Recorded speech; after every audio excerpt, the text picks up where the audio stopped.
Hello everyone, my name is Naksha Jain and today I am representing on one of the topic of operating system memory management. Let's talk about what is memory management. It is the most important function of an operating system that manages primary memory. It helps processes to move back and forward between the main memory and execution disk. It helps operating system to keep track of every memory location irrespective of whatever it is located to some process or it remains free. Memory management is the process of controlling and coordinating computer memory, assigning portions known as blocks to various running programs to optimize the overall performance of the system. Following requirements of memory management are: first one is relocation, second one is protection, third one is sharing, fourth one is logical organization, and the last one is physical organization. Now let's talk something about them.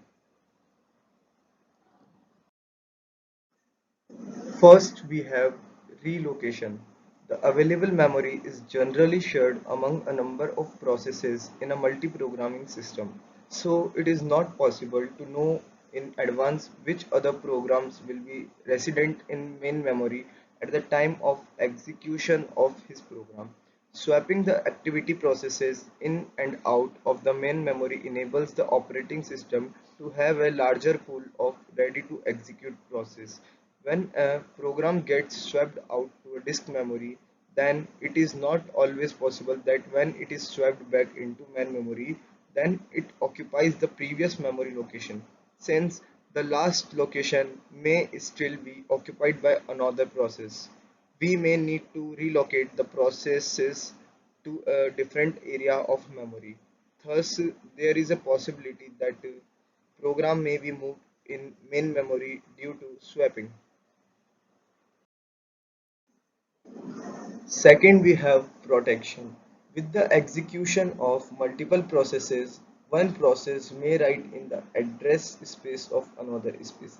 This is why every process must be protected against unwanted interference by any other process. The memory manager in the situation protects the address space of every single process, keeping in mind the relocation algorithm too.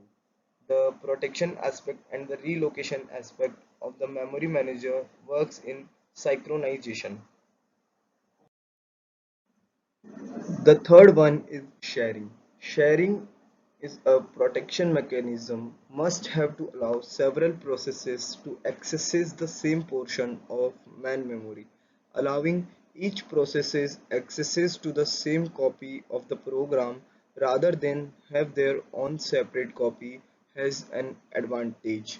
For example, multi-processes may use the same file system and it is naturally to load one copy of the file in main memory and let it to shared by those processes.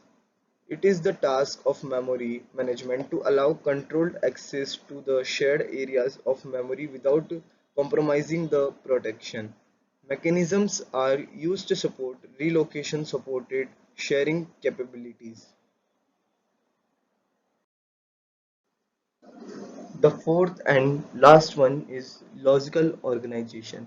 Man memory is organized as linear or it can be a one-dimensional address space which consists of a sequence of bytes or words. Most of the programs can be organized into modules. Some of those are unmodifiable, which is read only and execute only, and some of those contains data that can be modified. Logical organization have some advantages. First one is modules are written and compiled independently and all the references from one module to another module are resolved by the system at the runtime. The second one is different modules are provided with different degree of protection. Let's talk about advantages of memory management. First one is there is no fragmentation in internal memory. Second one If the segments are small and it should not be joined into one page, it may be saved into its memory. Third one is it is less overhead. Fourth one is it is responsible for managing the computer's primary memory. The fifth and the last one is it keeps track of each as well as every memory location. As advantages, we have some disadvantages of memory management also. The first one is the primary disadvantage of memory management is its complexity. The second one is first and second generation computer systems did not have memory management. The third one is when programs ran on these type of systems, the program or application had the entire machine. The fourth one is if the program had memory management, it was all self-contained within the programming language. LISP on the IBM 70 was one of the example. The last one is the utility of memory management is powerful and it is used in all types of computers. Conclusion. Memory management technique is needed for the following reasons. First, this technique helps in placing the programs in memory in such a way so that memory is utilized at its fullest extent. The second one, this technique helps to protect different processes from each other so that they do not interfere with each other's operation. The third one, it helps to allocate space to different applications routines. And the last one is this technique allows you to check how much memory needs to be allocated to processes that decide which processor should get memory at what time. Hope you all understand more about memory management through this video. Thank you for watching the video. Have a nice day.